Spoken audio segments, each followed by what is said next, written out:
بابر دور دراز کے کسی گاؤں کا رہنے والا تھا۔ اسے شہر کی ایک کمپنی میں اچھی نوکری مل گئی تھی۔ اس کا گاؤں شہر سے کافی دور تھا،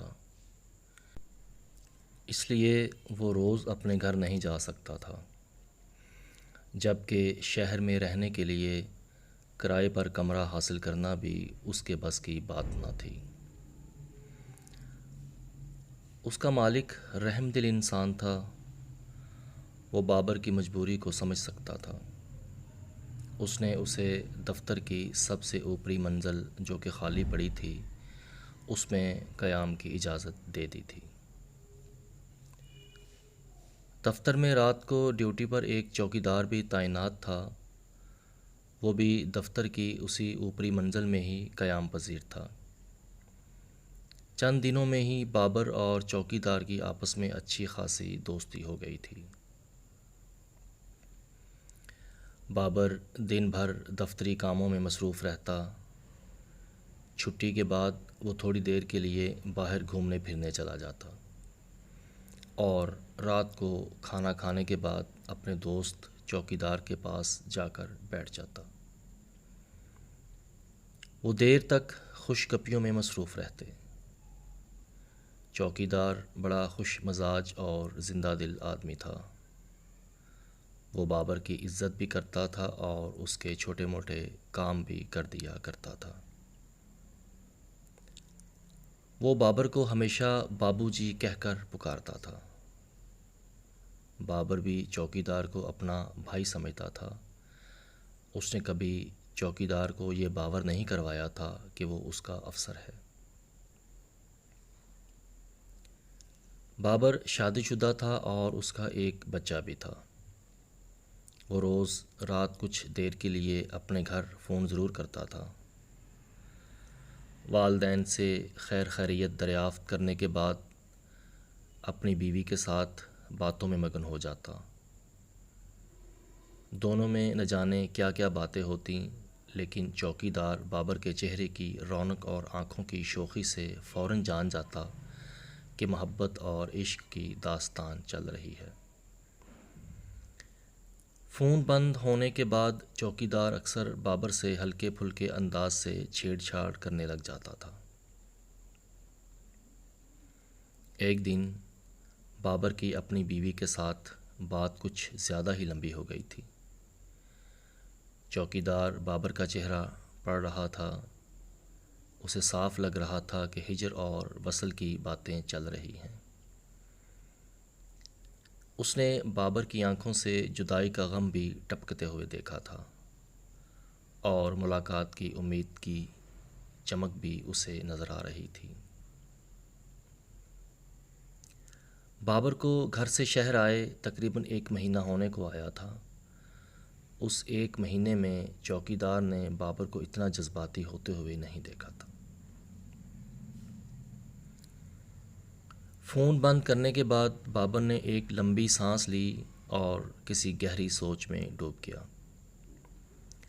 چوکیدار اپنی جگہ سے اٹھا اور اس کے کندھے پر ہاتھ رکھ کر اس کی اداسی کی وجہ دریافت کرنے لگا۔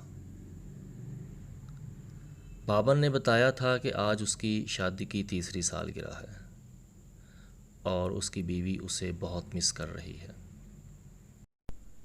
بابو جی، آپ بھی تو اپنی بیوی کو مس کر رہے ہوں گے، چوکیدار نے بابر کو چھیڑنے کے انداز میں کہا۔ بابر نے چوکیدار کو مسکرا کر دیکھا اور اسبات میں سر ہلا دیا۔ چوکیدار نے ایک کہکا لگایا اور سگریٹ کا ایک گہرا کش لگا کر دھواں ہوا میں بکھیر دیا۔ اسی لیے تو آپ کے چہرے پر اداسی چھائی ہوئی ہے، لیکن فکر مت کریں بابو جی، یہ شہر کسی کو زیادہ دیر اداس نہیں رہنے دیتا۔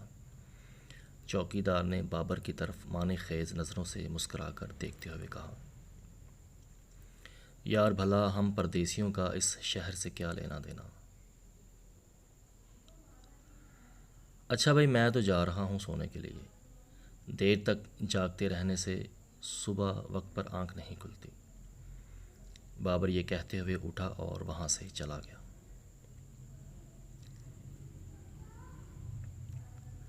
بابر اپنے کمرے میں لیٹا سونے کی کوشش کر رہا تھا۔ دروازے پر دستک ہوئی۔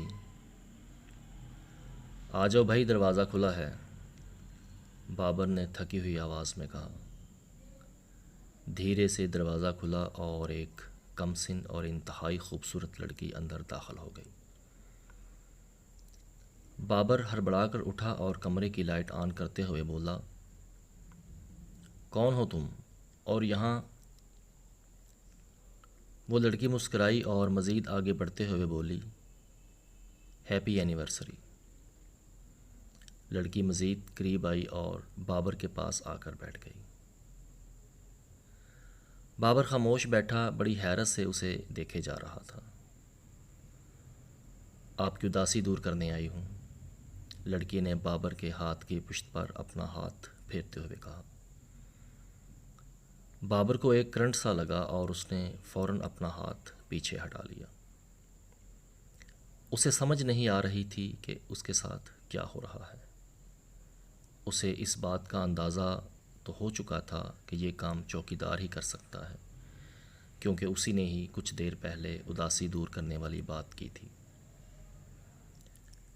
دیکھو، میں ایک شریف آدمی ہوں، تمہیں چوکیدار نے جس مقصد کے لیے یہاں بھیجا ہے، میری اس میں کوئی دلچسپی نہیں ہے، تم جا سکتی ہو،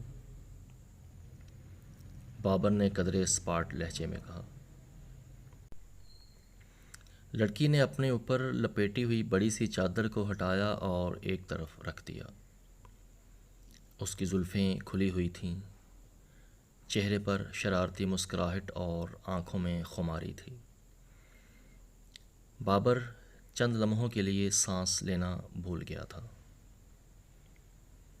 اس کی نظریں اس کے خوبصورت چہرے سے پھسلتی ہوئی سراہی نما گردن کا سفر طے کرتی ہوئی نیچے جہاں نسوانی ابھار شروع ہوتے ہیں وہاں آ کر رک گئی تھی۔ وہ اپنی عمر سے کچھ زیادہ ہی جوان لگ رہی تھی۔ کھلے گلے کی قمیض سے جھانکتی ہوئی جوانی کو بابر واضح طور پر دیکھ سکتا تھا۔ دیکھتے ہی رہو گے یا کچھ؟ لڑکی نے جملہ ادھورا چھوڑا اور اپنے اوپری ہونٹ پر زبان پھیرتے ہوئے شرارتی نظروں سے بابر کی طرف دیکھنے لگی۔ بابر نے ایسا جان لیوا منظر پہلے کبھی نہیں دیکھا تھا۔ اس نے تو شاید کبھی ایسا سوچا بھی نہ ہو۔ وہ پوری طرح بکھلا چکا تھا۔ وہ اپنے خشک ہوتے ہوئے گلے سے تھوک نکل کر بولا،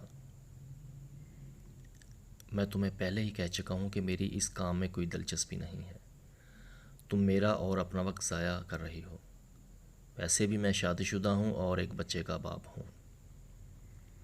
میری بیوی بھی بہت خوبصورت ہے اور میں اس سے بہت محبت کرتا ہوں، میں اسے بے وفائی نہیں کر سکتا،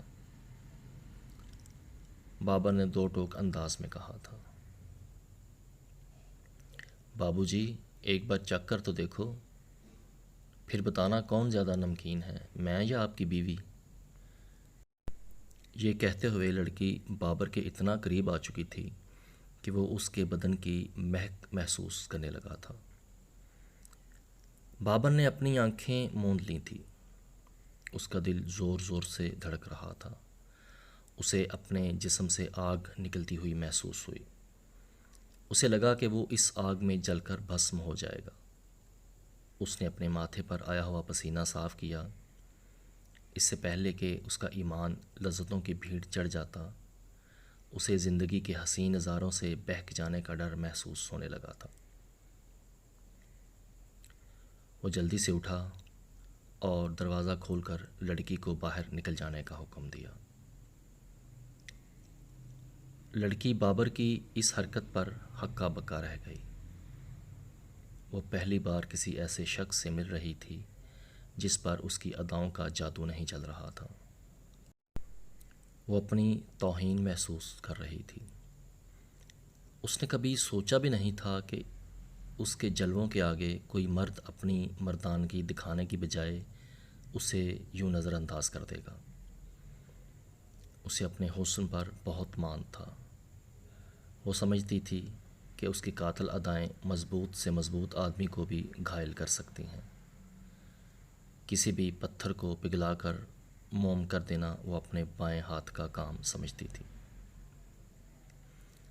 لیکن بابر کے رویے سے اسے لگا کہ وہ ہار چکی ہے۔ وہ اٹھی اور آہستہ آہستہ قدم اٹھاتی ہوئی دروازے پر آ کر رک گئی۔ اس نے ایک بار مڑ کر بابر کی جانب دیکھا، پھر تیزی سے نیچے چلی گئی۔ نیچے چوکیدار اس کا انتظار کر رہا تھا۔ وہ لڑکی کو دیکھتے ہی مسکرایا، کر آئی ہو خوش میرے دوست کو؟ اب تک تو اس کی اداسی دور ہو چکی ہوگی۔ چوکیدار نے لڑکی کا ہاتھ پکڑ کر اسے سہلاتے ہوئے پوچھا۔ نہ مرد ہے سالہ، لڑکی نے ناک چڑھاتے ہوئے غصے سے کہا اور مین گیٹ سے باہر نکل گئی۔